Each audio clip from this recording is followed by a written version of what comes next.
LA Galaxy finally earned their first point of the season in the fourth match day of 2025 MLS season with a gutsy 2-2 draw at Minnesota United, thanks to a clutch goal by Carlos Emiro Garces in the 90th minute. With the return of Miki Yamane and rumors that Joseph Pinto might be back this weekend, is this the beginning of the turnaround for Galaxy's MLS season? Or can an Orlando City club that destroyed DC United last weekend come into town and derail everything? Let's get into it.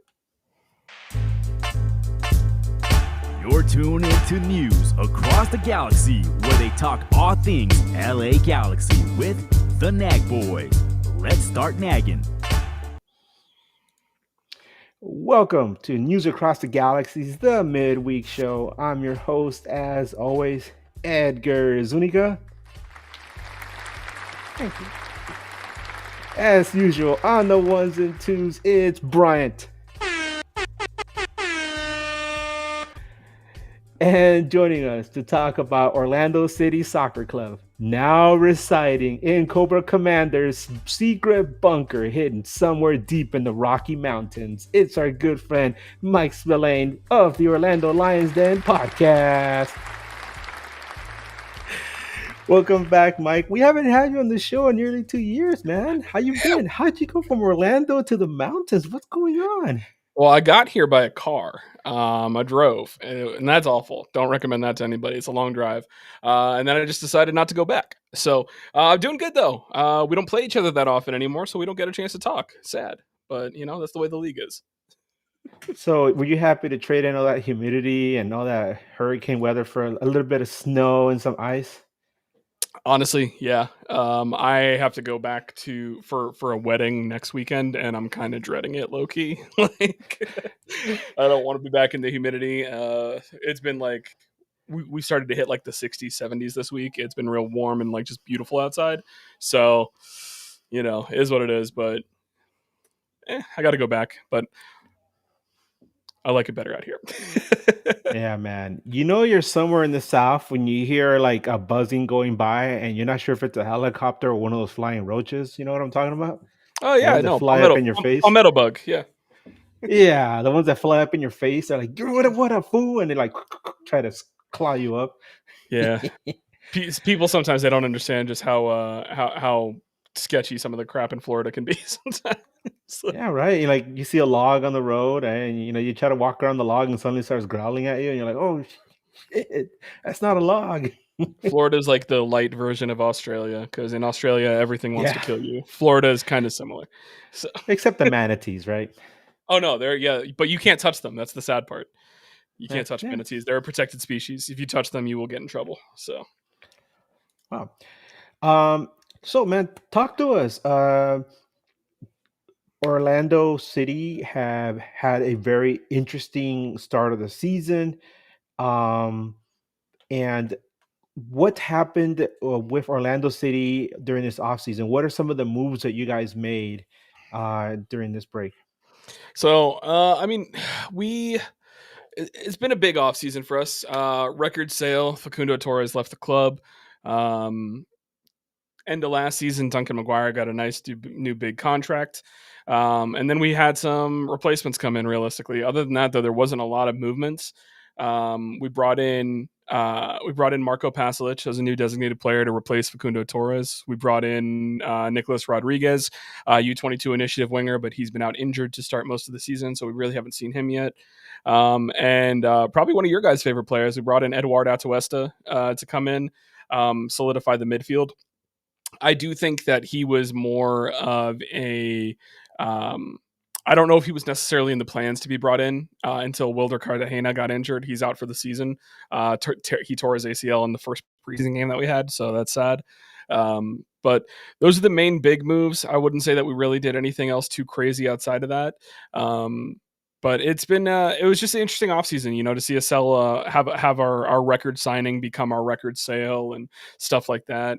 Brought in a couple additional homegrowns too, but they're not expected to do too much, with the exception of Alex Freeman, who's kind of really just burst on the scene lately. So, Yeah, over here in Galaxy Land, the latest news that we have is that LA Galaxy transferred forward Aaron Bibu to Swedish second division club Basteras SK.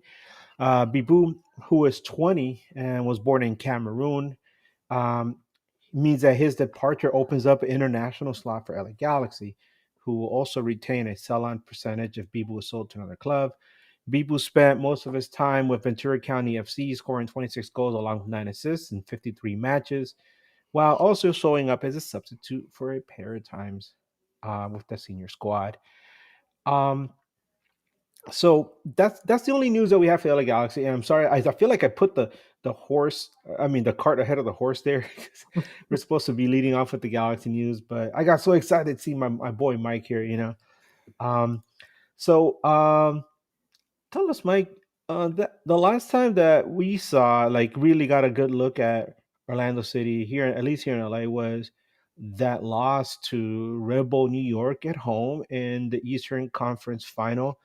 I remember that I was on a panel on the MLS Batter Fans with one of the guys from Orlando Loud and Proud podcast, and we were both pretty confident it was going to be Galaxy versus Orlando.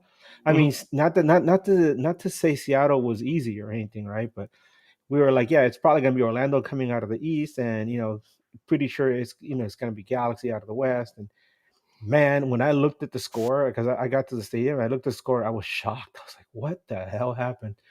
What happened? I mean, realistically, I wish I knew. You know, the way that I've kind of looked at it and the way that I've talked is MLS Cup is Oscar Pareja's Moby Dick. It's the one thing that he has never gotten. It's the one thing that's always evaded him. Um, and realistically, last year was possibly the best chance that he's ever going to get in his career. Um, we go into the playoffs and Miami's immediately knocked out. Columbus is immediately knocked out. Cincinnati's immediately knocked out. So we had a relatively easy path to kind of get to the Eastern Conference Finals. And then we had to beat a team that realistically we probably should have beaten in the Red Bulls. And then we would have also gone to the final to play against you guys who would have been missing Pooch. That also would have been a huge part of really having the opportunity to finally get that thing done. What happened for me, it's he decided to get too passive.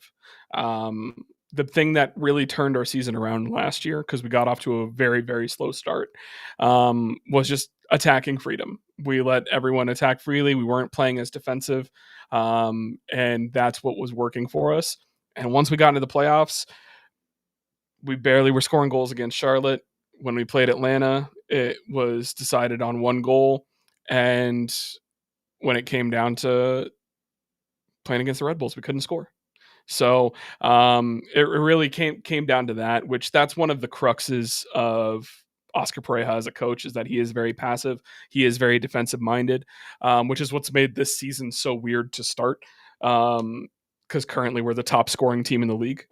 And if you told me that that was something that was possible, I would have told you were a liar. But yeah, it's been interesting to see the change. But that's definitely what I think was the reason for our downfall, is that we kind of went away from what gave us success in the back half of the season and instead played more passive.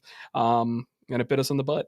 So Yeah, it was surprising because, like you said, Orlando came in pretty hot into the playoffs, and I guess there were some signs that something was up because I remember watching that matchup against Charlotte, and it seemed like you guys escaped that game against Charlotte, that series.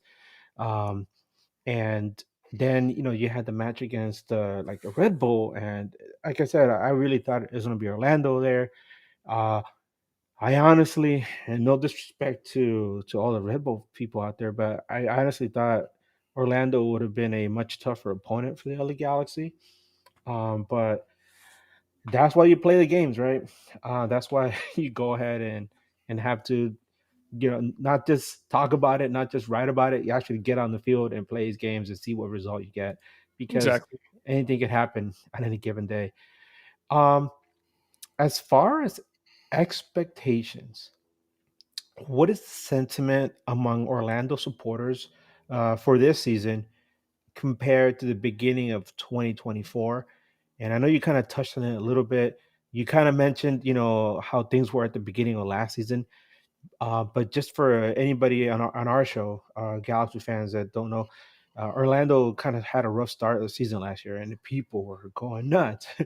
And doesn't that sound familiar, right, for us? But I remember I was on one of the pod shows. I remember we talked about this, Mike, and I was like telling people, "Hey, you guys are gonna be okay. You have a good team. You just just chill. Orlando City is a pretty good team. You guys are gonna be all right." Um, so number one, like I said, what is the sentiment this season for Orlando supporters compared to last year? And are there any lessons learned from that you could also pass on to Galaxy fans who are going nuts right now about their team? Yeah, so I would say last year, I mean, a lot of you guys probably saw it. A lot of pundits had us ranked highly and rated like we were going to be a solid team. Some people even had us winning the Supporter Shield, and then we started the season with I want to say it was something very poor, like 17 points out of the first 17 games. Like we were. Am I allowed to curse? Oh yeah, yeah, um, cut oh yeah, loose, no, go we, ahead. we we were in the shitter, man. Like it was really rough. Like and everyone was calling for people's heads, and it was a bad time. And then obviously things turned around, and we're good. The biggest change as far as sentiment going into this season, a lot of us were concerned that at our depth in certain areas. And how is Marco Paslic going to work as a replacement for Facundo Torres? Because realistically, we looked at Facundo Torres. He's been a 10 plus goal guy, and every year he's been in the league for all 3 years. So we're like, okay, so we're losing a lot of production. I think in all competitions last year, he ended up finishing with like 20, I want to say 28 total goal contributions. I think he had like 20 or 21 goals across all comps. Like that's difficult to replace. And we're bringing in a guy who he's a Borussia Dortmund product, but he's in the Croatian league. So not as many people really paying attention to how he's doing or anything like that. So it was definitely one of those ones we kind of looked at and we're like, I don't know if he's going to necessarily be able to do the job. Then we start preseason and immediately we lose a young winger. And we follow that up by losing Wilder Cartagena, who is one of the most important pieces in our starting 11. We were able to bring in Atuesta, which obviously has worked well, but he's a totally different player. So a lot of this season was we don't know going into it. We don't know how this team's going to look.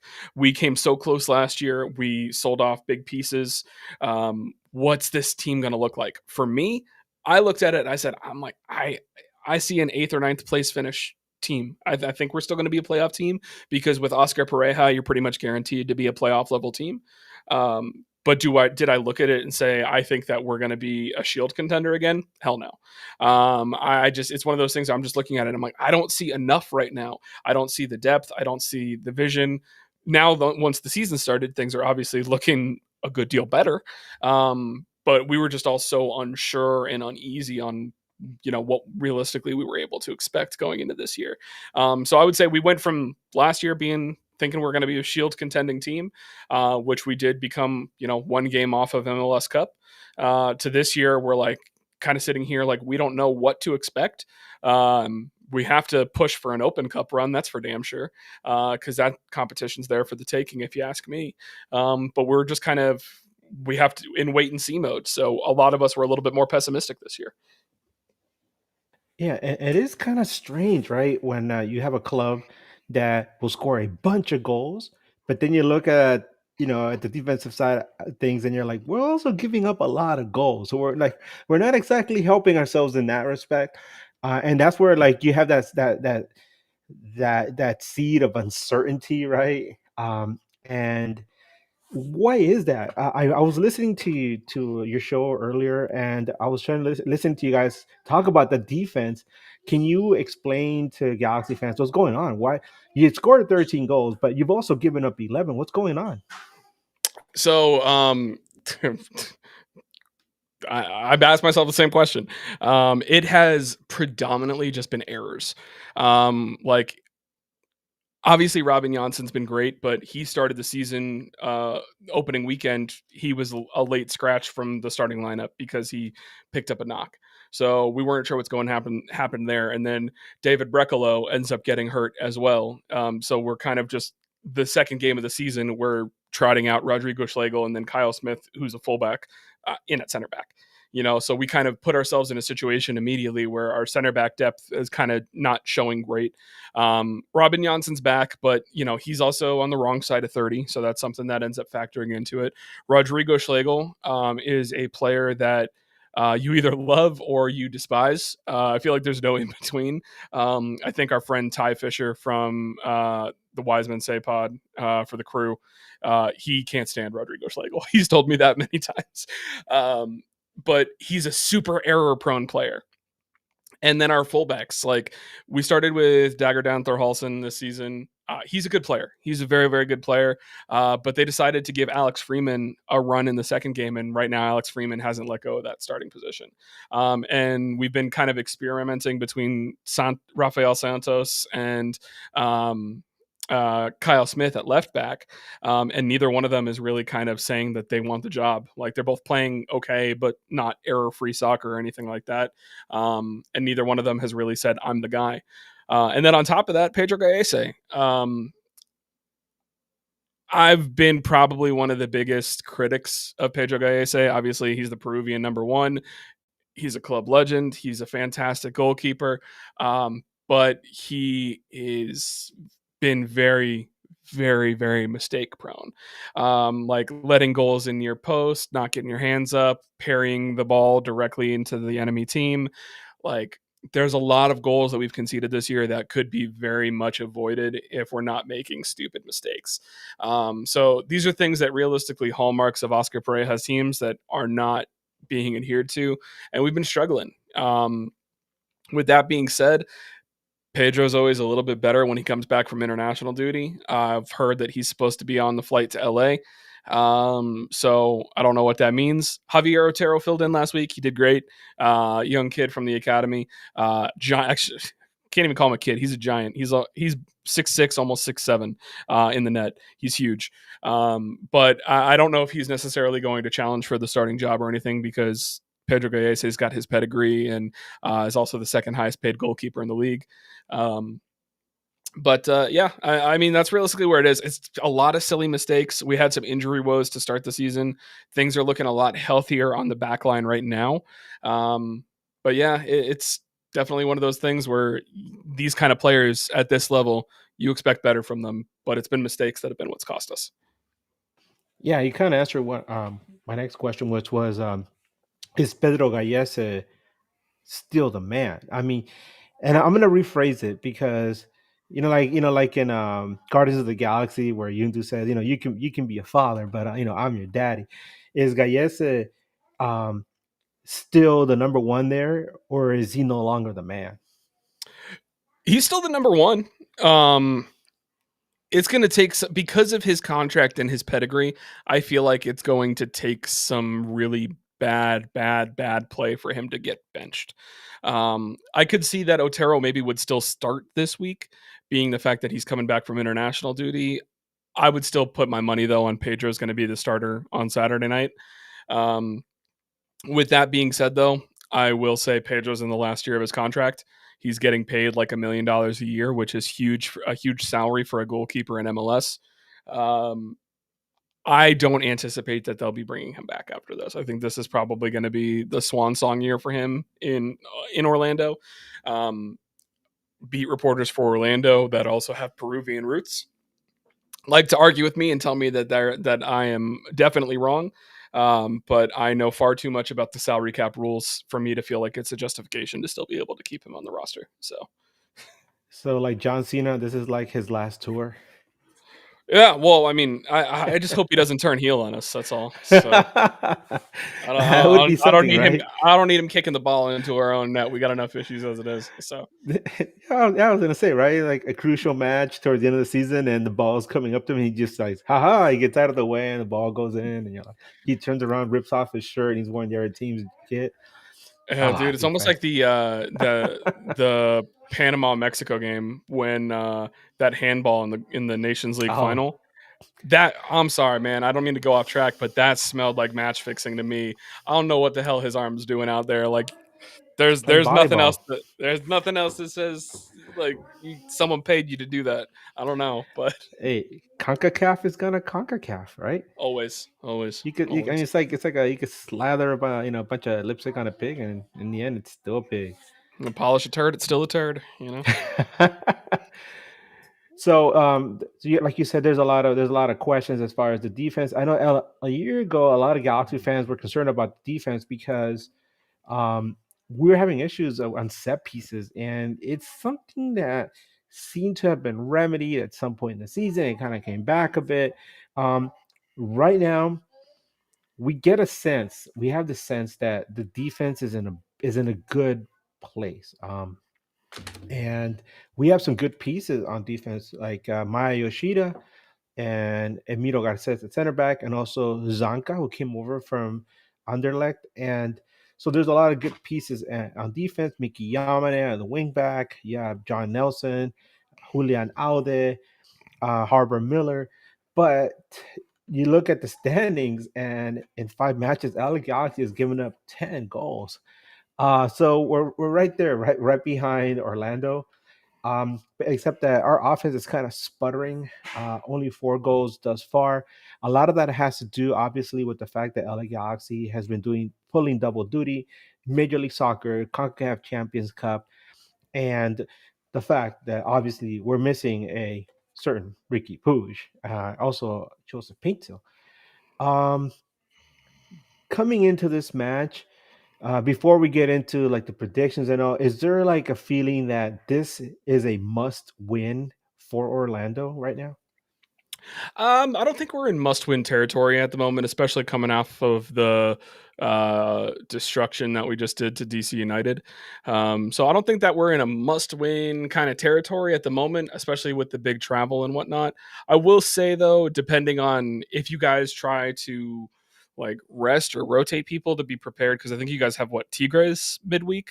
Um, I think that's who you guys have for the Champions Cup. That's correct. Yeah, if you guys got Tigres, I don't know if you guys are going to rest people or try and keep people more fresh for that.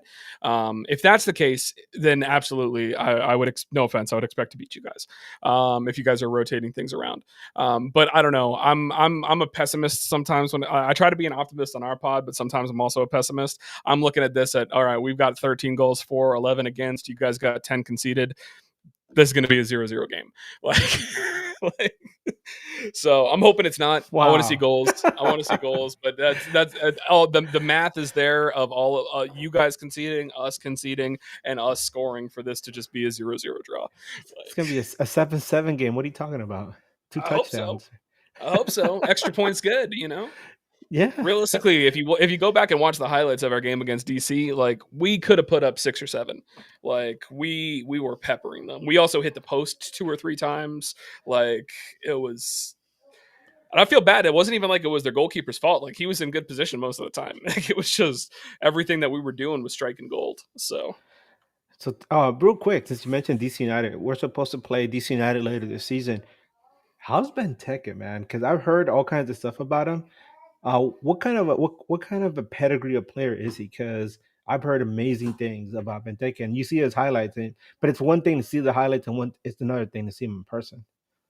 So, for me, and this is just observation from his time in the Premier League as well as here, especially in MLS. I don't think that there is a player that is better in the air than Christian Benteke. That's how we conceded the 1 goal against them. Realistically, it was Rodrigo Schlegel trying to jump alongside Benteke and losing.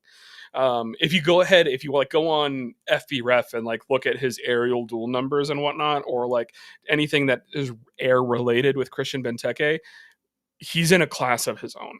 And that's been his entire career. He's just the best guy in the air. He's the best guy in the air in MLS. I would say argue that he's probably one of the best guys in the air in the history of the game. So when it comes to handling Christian Benteke, that's the best thing is try and minimize his aerial presence as much as possible. And sometimes that's not just like headers, off of corner kicks or anything. That's a goalkeeper lumping it long and him controlling it. You got to try and stop that kind of stuff from happening. He And definitely can dictate the game from there for sure. okay, it's something to start thinking about as the DC game gets closer.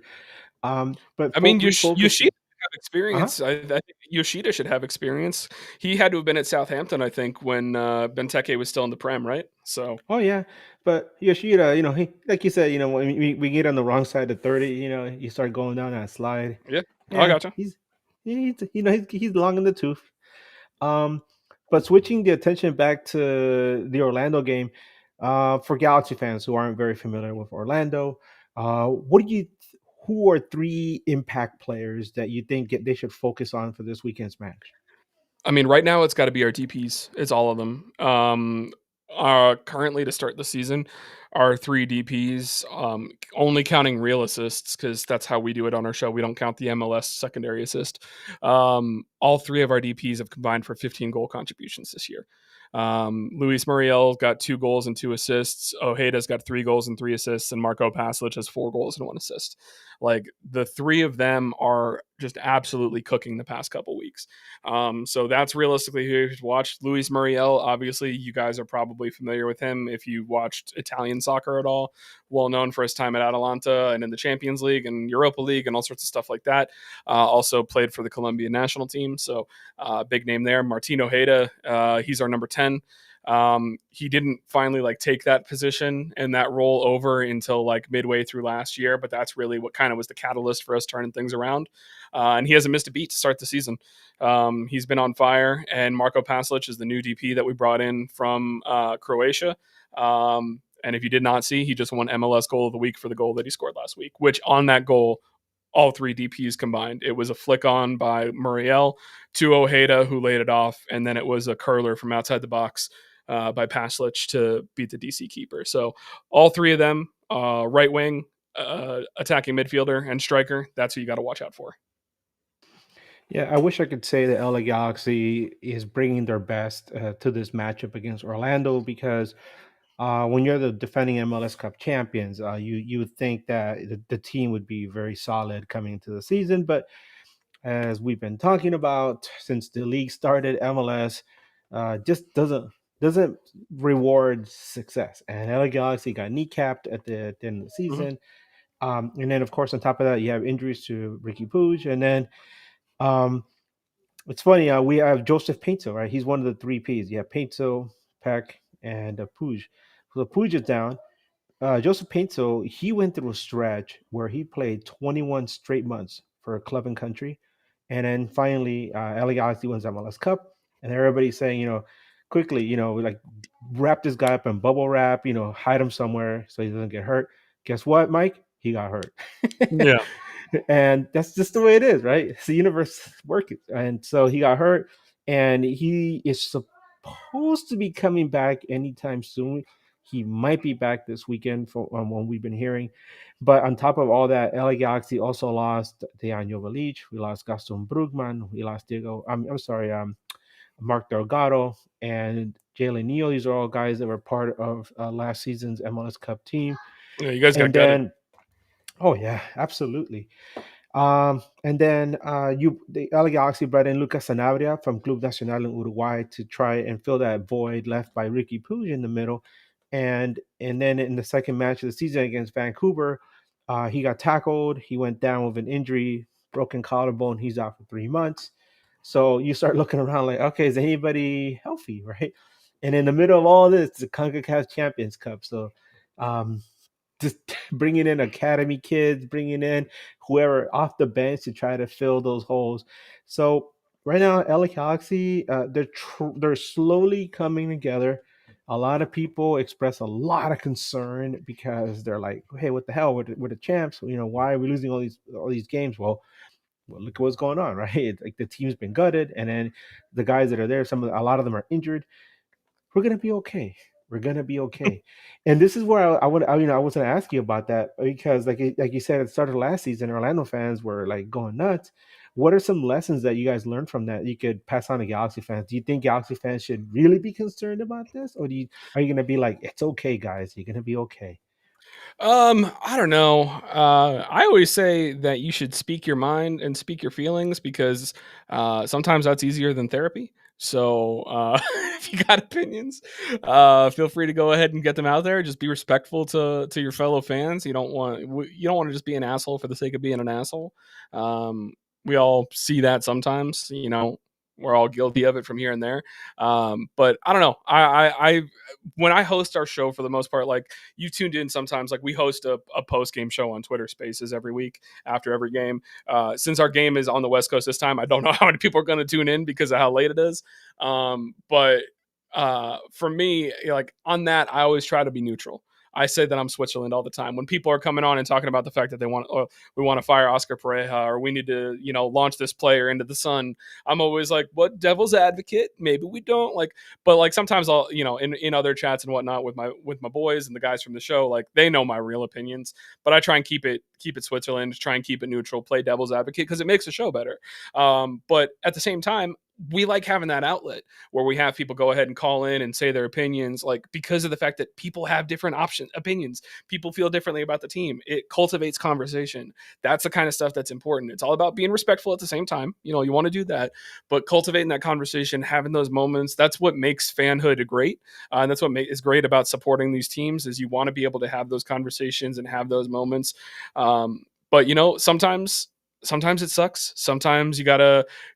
I will say that it's early in the season, especially with you guys having CCC. That's a big like amount of fixture congestion, especially early in the year while you guys are dealing with injuries.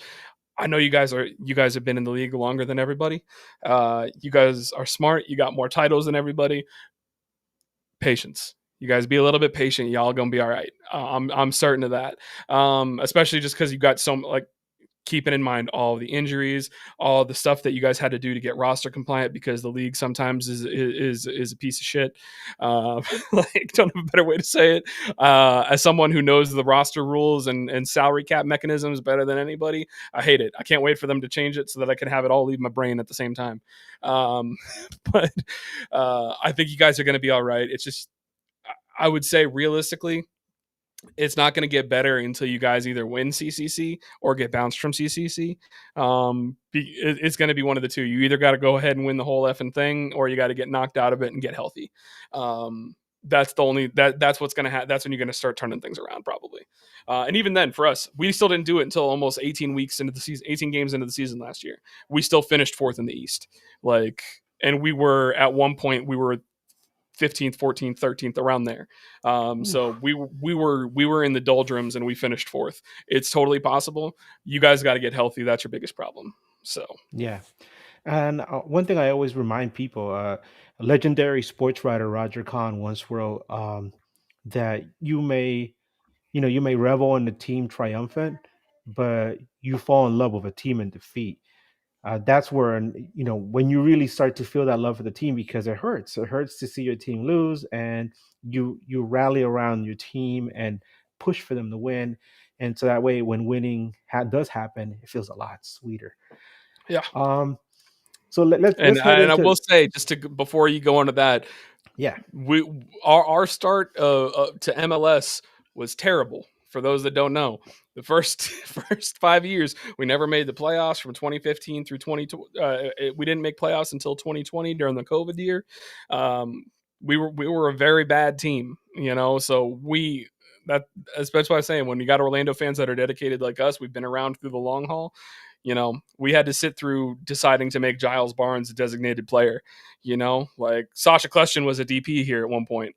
Like it was things were Good old things. Sasha. I know you guys got Sasha too, so it's one of those things. Like we kind of look at some stuff. We also got the Uri Rosell crossover. You guys had him for a little bit too after us. Yeah. Man is so slow. He was with us too. But yeah, Yeah, he's no, always you been got slow. gotta be patient. Got to be patient. Yeah. So let's switch over to this match.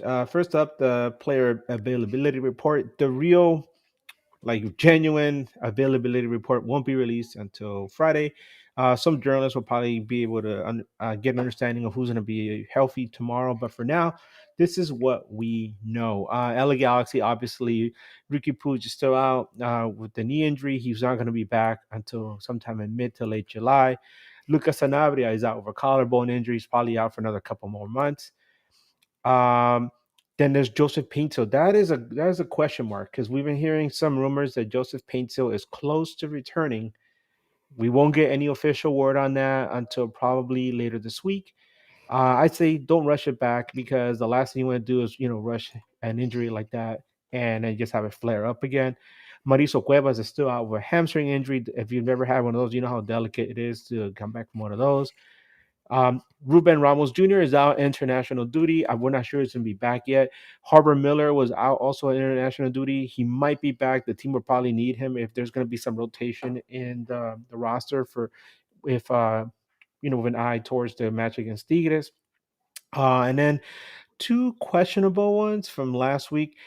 Marco Royce, who we haven't mentioned yet, Mike. Marco Royce has kind of been here and there and not really there throughout this season. It's still early, obviously. A lot of people are looking towards him for leadership and for some attacking prowess with Ricky Puig out, with Joseph Pizzo out. And he's kind of been like a non factor. He's been dealing with some knee issues. He might be back this week. John Nelson, who came over from St. Louis City SC, has been an outstanding player for us all of last season, made tremendous contributions to the MLS Cup run. He's been out with a thigh injury. He might be back this week as well. In the meantime, Julian Alde has been doing a fantastic job in his stead. And LA Galaxy is in this enviable situation. I'm sorry, where you have John Nelson and you have Julian Alde, who are two fantastic wingbacks that are interchangeable, and they could probably you could probably have both of them play wingback at the same time. Of course, we have Mickey Yamane on the other side. So that's what it looks like for LA Galaxy right now. What can you tell us about Orlando City as far as availability, injuries, anything like that? So I mean, obviously, Wilder Cartagena is out for the year. Duncan McGuire has just so is Utaro Sakata. You probably don't know too much about him. He was a college draft pick from last year. Is but a good winger. He had a good camp. He tore his ACL in preseason as well. And it was Cartagena popped his Achilles is what it was. So not fun for either of them. Hoping that they have good recoveries because we want to see them again. But I will say, as of right now, the only injury that I know that is going to be keeping us out is going to be our U22 initiative signing Nico Rodriguez. He is not expected to be back this week, from what I'm hearing from one of our beat reporters, Mike Gramajo. I saw him post something earlier today that he's still expected to be out. Other than that, it looks like everyone's healthy at the moment. Duncan McGuire had shoulder surgery over the offseason. He started to get back. He's been getting about like 5 minutes a game for the most part. So he's not fully back integrated, but Duncan McGuire, U.S. men's national team guy, you might start to see him pop up a little bit more. And the only other thing is international duty. From what we've heard, David Bracalo is already back from Slovenia, so he's already back in Orlando from Slovenian international duty. And I've heard that Pedro Gallese should be back either today or tomorrow. And like I said, he's expected to fly to LA as well with the team. So as far as what we can expect from our injury report or player availability, it looks like outside of Nico Rodriguez and the SEI guys, we should have everybody we need. You So mentioned sorry about Duncan that. McGuire. Oh, hey, you know what? That's fine. Happens. It Everybody's happens. getting their licks in at the start of the season. That's fine. That's fine. Just catch us on our back nine. That's all. It's Um, the episode of South Park with Randy Marsh where he's like, I didn't hear no bell, like. yeah, that's pretty much. Um, so tell us about a little. Okay, I want to take a little sidetrack here and talk about Duncan McGuire because he went through some adventures last season, right? Um, Yeah. tell us real quick about what happened with him. A lot of people aren't aware about Duncan McGuire. Fantastic player. He's gonna have a bright future. But what happened with him when Orlando tried to transfer him? So yeah, at the beginning of last season, there was at the end of the window, there was interest from Blackburn in the championship that were trying to bring him over. And essentially, what had happened is there was a couple other teams that were interested. Blackburn was the one who was willing to meet like an asking price. he got over there, and while he was on the plane to England, they essentially pulled their offer because I guess they didn't have the money. So him and his agent had stayed there, and were wanting to try and figure out a deal to still get something done because he was there. What ended up happening was we did come to another agreement. So rather than a straight sale like it had been agreed, we ended up, essentially it was going to be a loan with a purchase obligation. And it was actually going to net Orlando City even more money. So, like, as a fan, we were like, all right, I mean, if we're going to lose him, we get more money out of it. That's, we love that precious, precious game, So we were all like, I guess that's what it's going to be. He literally took pictures in the jersey and the kid at the training ground, all this stuff got posted all over social media. Blackburn fans were excited. And then it turns out that on the documentation for his transfer, they clicked save instead of submit. So they missed the deadline to get everything and get him registered, and they went through Damn. a couple appeals processes, and were unable to. Obviously, it wasn't approved, so he had to fly back. Still was a double-digit goal scorer for us last year, so we love, respect, and appreciate that, because obviously going through that situation, that's a real kick in the crotch, for lack of a better term. But he ended up agreeing to a new contract with us as well. So we got a new contract with him. He's expected to be with us for at least a little bit longer. But I also wouldn't be surprised if that was a little bit of a bargaining chip to get him some higher offers if he ends up getting back into goal scoring form once he's on the field. Yeah, something similar happened at LA Galaxy, I think like 2, 3 years ago with Julian Araujo, Mm-hmm. where he was headed off to Barcelona, and man, somebody forgot to submit the right paperwork like right at the deadline, and yeah, he was caught in limbo where the LA Galaxy had moved on, and Oh yeah, he's not exactly welcome over there. Like we can't have you here, and he's like, what do I do?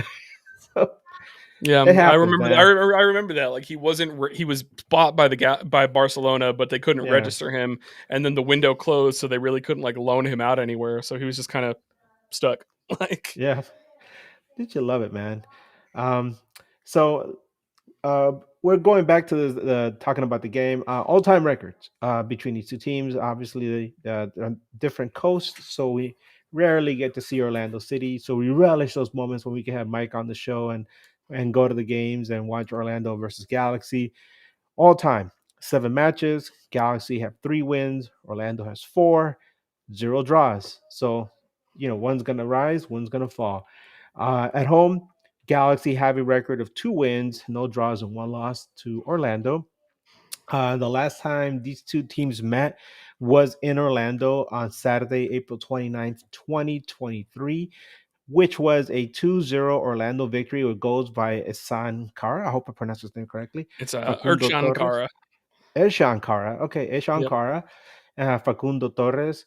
Orlando dominated nearly every facet of the match. They bullied the LA Galaxy from start to finish. I remember that game. Interesting to note that John Freeman, the pro ref that's assigned to this Saturday's match, was also the ref for that match. So take that as you will. Um, the last time Galaxy Orlando played at Dignity Health Sports Park was on Saturday, March 19th, 2022. Torres scored the only goal of the match in the 9th minute, and Gallese made 3 saves with a clean sheet. Um, LA Galaxy have not scored an Orlando City in nearly 6 years. Once again, like we said, it's just a product of the fact they don't play each other that much. The last time Galaxy beat Orlando was Friday, May 24th, 2019, a 1-0 victory, courtesy of a goal by a fella named Jonah Dos Santos. And then David Bingham, remember him? He made a penalty kick that was taken by Nani. So it's been a while since LA Galaxy Oh beats man, Orlando. don't miss Nani bricking penalty kicks. So Are those the breaks that built the wall? yeah, basically, yeah. It's a long running joke about the fact that once we got Facundo Torres, we were so excited that we had a person that could be relied on to take penalty kicks from now on, because Nani was terrible at them. So I think the entire LA Galaxy squad is really terrible at penalty kicks as well, by the way. Um, so let's talk about the ref report because we mentioned John Freeman. John Freeman is going to be the ref for this match. Assistant referees are Stefan Tanaka Freund. Assistant referee second will be Kevin Locke. The fourth referee is Gerald Flores. The VAR will be Michael Radchuk.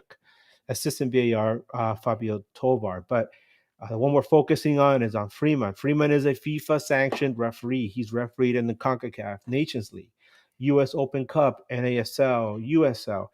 Um, since 2020, he has refereed in 72 MLS regular season matches, only three with the LA Galaxy for one win and no draws and two losses, with a record of one win, no draws, no losses at home. All right.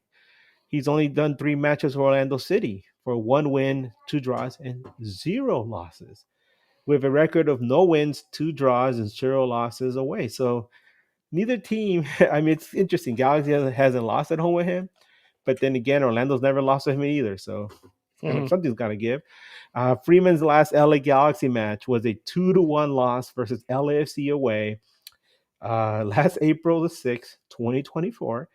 He handed out four yellows to LAFC. And the thing that burns in every Galaxy fan's mind is when he awarded a penalty kick in favor of LAFC, which VAR suggested should have been overturned. He was actually mic'd up, and he said something to the effect of like, I see what you're showing me, but I'm just gonna stick with my decision.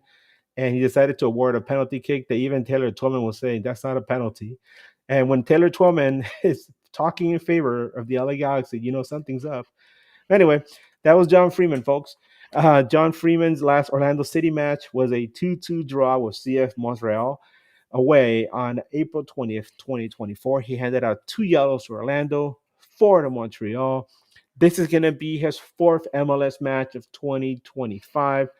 In 17 matches during the 24 regular season, Freeman handed out 83 yellows, one second yellow for a red, for an average of 4.88 yellows per game. He awarded just one penalty kick. And Freeman, he's not exactly on your good list either there, is he, Mike? No, no. I remember he officiated 2 years ago, a playoff game where we got knocked out by Columbus Crew before they went on to go win MLS Cup. Um, I feel like there's another game that he officiated as well where we all have bad memories from him. I'm not sure if it was Open Cup or Leagues Cup or what, but he's not my favorite. But it is what it is. It's not Alan Chapman, so at least we got that going for us. I went back, by the way. I looked at that match between Orlando and Columbus, and I swear to God, this guy handed out like 9 yellow cards in that game or something. Like Hmm. there were like red cards galore. I was like, what the hell was going on? Um, he's an interesting fella, right? Hmm. When a ref decides to inject himself into the match. Main character Um, syndrome. yeah. So this brings us to our favorite part of the show, besides the ref report. This is where the rubber meets the road. Predictions, Mike. I know, I know. Orlando's coming in here licking their chops, right? The Lions are like, yes, some galactic dinner here. Hmm. But a lot of Galaxy fans are seeing this as this is it, folks. This is where we get our first W. Mike, what do you have to tell us? So, as I said earlier, for me, it's one of those things where we're the top scoring team in the league. We're also one of the highest conceding teams in the league. You guys are also one of the highest conceding teams in the league. So for me, my joke is that this is spells out a 0-0 draw. But realistically, my prediction on our pod, I think I said that with the way that we are right now, we just need to keep feasting. So I think I said I wanted a 3-1 victory because right now I'm not convinced that we can keep a clean sheet. But I am convinced that we can score goals, and you guys have been struggling with that. So at this point, I can't say that I think that you guys can outscore us. It's totally possible though, because Peck's a great player. I think he can make that happen. But I'm sticking with my guns. I'm sticking with the 3-1 win. I think I said a Luis Muriel brace and Duncan McGuire gets his first goal back off the bench. Yeah, this is a game where I think a lot of Galaxy fans are seeing it as a must win, which is interesting, right? We just talked about how the attitudes change as far as how you view your club, right? You were just saying Mm-hmm. how, yeah, this is not a must win for Orlando. We just beat the heck out of DC United. For a lot of Galaxy fans, it's like, hey, you know what? this is a must win. You got to get some points. You look at how many goals Orlando has given up, and LA Galaxy is finally starting to score some goals. Christian Ramirez is finally finding his groove with the team. We have an exciting young Brazilian player named Mateus Nascimento, who didn't get start the season. He started the season on the injured list. He's beginning to see more minutes, and we expect to see more of him because he has been compared to like kind of like a raw version of Gabriel Peck. He's a forward, so you might see him in this match, especially because of the rotation that's going to be going on with eyes towards the match against Tigres. So I feel like there's something there that I think LA Galaxy could probably get some offense going now if Paintsville comes back. I think it'll definitely give a huge spark to the offense because right now Gabriel Peck is having to come back and try to generate some offense on his own. And then when he does get the ball up the wing, he kind of gets double, triple teamed at times, and he's kind of stuck in his own little island. But if LA Galaxy can figure out a way to make Christian Ramirez more of a threat, because like I said, he's starting to score goals again. If Mateus Nascimento starts clicking and scores at least one goal to give himself a boost of confidence, I think LA Galaxy has a good chance of winning this game, which is a lot of people are like, what, Edgar, what? Because I've been predicting nothing but draws and losses this entire season. Mhm. But I have a feeling that I think LA Galaxy is going to pull something off in this game. It's been a while since they beat Orlando. I think there's a good chance they can. Like you said, Orlando's defense is a little shaky. The Galaxy defense is a lot more solid than it seems. But so I really feel that LA Galaxy can do it. Now, as far as the score is concerned, now that's where it gets interesting, right? Because like you said, both teams give up a lot of goals. Um, but like I said, the Galaxy defense I think is a little stronger than people give it credit for. So I'm gonna say Galaxy wins 2-1, and it'll be like a good, solid victory for LA Galaxy on the eve of having to play a tough, tough matchup against Tigres of Liga MX. So reaction to that? Now, my question for you is: if you guys rotate your squad to prepare for Tigres, does your prediction stay the same? I would think so. There's a lot. One of the things that this team has had in the last couple of seasons that they didn't have for a long time was depth in the roster. It's one of the reasons why a lot of people aren't too pessimistic on the club right now. You have a lot of younger supporters, a lot of people that just started following the team last year or the year prior, and they're like, "Oh my God, we're terrible. We suck again." But then some of the fans that have been around longer, have a little more experience watching the sport. You're like, hey, you know what? We have a lot of depth there, especially and there's a lot of young guys there. But Greg Vanny and his crew are doing a good job in nurturing a lot of that depth, and I feel like that's one of the strengths of this team. Um, and like I said, we're very deep at center back, which is something I cannot say about this team at the end of the 2023 season. We have, even though the team was gutted, they still have a semblance of some of that framework that brought them success last season. So I have an idea that LA Galaxy is slowly starting to come together, which was kind of a mess at the start of the season, but it's starting to come together. And if Joseph Pinto does come back, it's going to be a huge boost to the club. So I hope I answered the question there. Yeah, no, you did. I definitely. I mean, I see what you're saying. I don't know that I could see if you did rotate fully getting the win, but I respect your. I respect you sticking with it. So Thank you very much. So, are we gonna have a little bet there? Maybe some chicken nuggies, some Dominic Mysterio chicken nuggies. you got that So, Wingstop ad money now. So they got him doing ads for Wingstop's tendies. So oh yeah, I did see that, man. What a ton of you a wrestling fan, by the way. I know we're segueing into this, but it's just you can't ignore it. And there's a lot. Like I remember, like the late '90s, early 2000s was really hot pro wrestling. It kind of took a dip for a while. 2017 was just absolute trash, and then since Vince McMahon was ousted, it's just been like a huge renaissance. Um, but there's so many amazing stories heading into March, especially. I'm sorry, heading into April. We know WrestleMania is around the corner. Is there one specific storyline that really sticks out to you the most, Mike? I mean, realistically, it comes down to is John Cena's heel turn. I think that's kind of the biggest thing. I'm curious to see how the payoff of it's going to be because I feel like now we kind of need to. That's kind of the downside to it. I feel like is that it's been kind of a slow build since he turned heel. So I need to see him either like making Cody Rhodes bleed, and then I need to see him win by cheating. Like I need those kind of things to happen. So I'm hoping for that. I'm also more of an AEW guy lately, so I'm kind of also sitting here rooting for I need Swerve to go ahead and take the title off of Mox at Dynasty. Yes. So because in my opinion AEW has been hot lately. Like the stuff that they've been doing has been killer, except for the main title. And that's not really Mox's fault necessarily. It's just I think they kind of got themselves in a bad situation, and now they're just kind of been stuck with it. So take the title off of him, put it back on Swerve because Swerve is a great champion. So Hey, if somebody told you, hey, we promise you that Orlando City is gonna win MLS Cup if you take that spot that Mox took in that match against Copeland, would you take that spot on the spike bat? no, no. I Oh have my god, that look gnarly, man. I ain't that doing was that. so. I mean, it was cringy, and not in a cringy, in a oh, that does not look good, Wow, cringy. you watch that shit, it hurt, man. Like it made you hurt. Like, Ooh, no, thank right? you. No, no thanks.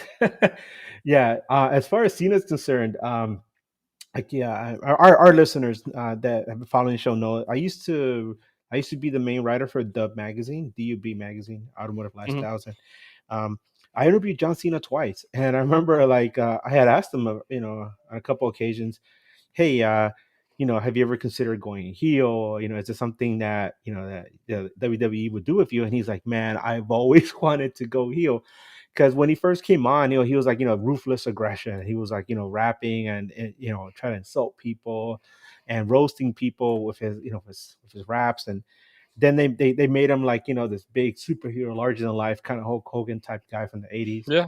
And he said that this is in 2006, 2007 when I interviewed him, and he was like, I want to go heel, but Vince doesn't want to let me. He was like, it's just there's so much money and the John Cena persona that they won't let me do it. But he goes, it's something I'm always thinking about. So when I saw him, Same do thing that when against, people Same thing. People said they wanted Cody Rhodes to turn heel when The Rock made that offer. I was like, he's making too much money for them right now for them to turn Cody Rhodes heel. There's no way they're gonna do it. yeah, what I think might happen, man. I think Cena's gonna win. Hmm. And I think he's gonna hold on that until that strap until SummerSlam, and then a certain CM Punk is gonna come in, and we're gonna have some role reversal from what happened all those many years ago All with the right, Summer of Punk. I'd like to see it. I'd be all right with it. Bryant, I know you're listening in. Do you have anything to say? Because I know you love wrestling. We went from MLS to wrestling, but the two things are almost intertwined, right? I mean, MLS is getting a lot of their production out of WWE headquarters now, right?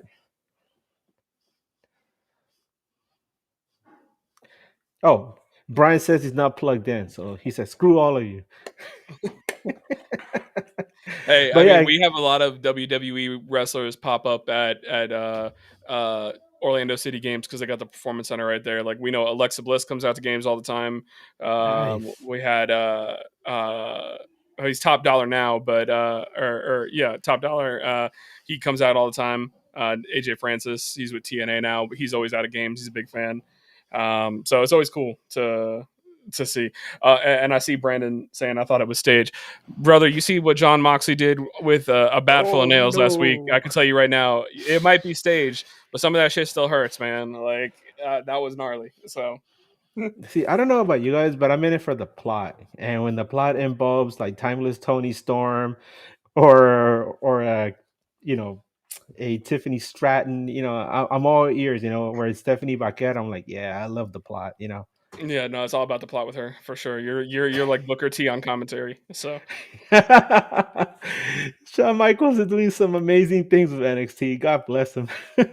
yeah, that cross-eyed son bitch. Like, Well, hey Mike, man, I can sit here and talk about wrestling and metal. I know we're both metalheads, man. I'm really looking forward to seeing Meshuggah next couple more weeks. I'm gonna see Meshuggah with I think it's Cannibal Corpse, Carcass. I mean, those are my people, man. I go in there, I go into a pit, and I'm like, is this my element? And then I could also go into an MLS supporters group and I'd be like, this is my element too. It's just, it's a beautiful thing. It's what we love. It's a Yes, universal language. sir. Mike, thank you so much for coming on and joining us. I wish we Thanks could for have having you me. on longer, man. Hopefully, we could see you at MLS Cup later this year, maybe. Maybe we'll see. You never know, right? Mike, can you tell anybody here who's a Galaxy fan and wants to know more about Orlando City or about your podcast where they can follow you and Lions Den? Sure thing, man. If you decide that Galaxy's too much this year and you want to switch allegiances, at Mike A. Spillane on Twitter or X, whatever you want to call it. I call it Twitter still, and at Orlando Lions Den. That's where you can find us and all of our pods. But all seriousness, hope you guys start getting after this weekend. Hope you guys start to turn things around. And Edgar and Brian, appreciate you guys again for having me on as always. Thank you so much. And for any Orlando fans that want to follow us here, at covering the LA Galaxy, news across the galaxy. I don't just cover LA Galaxy. I talk about MLS all the time. U.S. soccer, U.S. soccer. That's a very sore subject. Let's not get into it. I don't got time for that now. So no, we don't have time for that, right? Yeah, exactly. Sad trombone. There we go. Whew. But you can follow me as Edgar Nags on Twitter, Instagram, and also Blue Sky. And you can follow News Across the Galaxy on Twitter, Instagram, YouTube, you name it. Coming soon to Blue Sky, coming soon. But from everybody here in News Across the Galaxy, Mike, thanks again. We're wishing you guys good luck, in the Eastern Conference, which is really scary this season. Except against us, please, take it easy on us this weekend. From everybody, thank you so much for joining us this afternoon or this evening, wherever you may be. Keep on nagging, and as always, Wu-Tang for life. Let's go.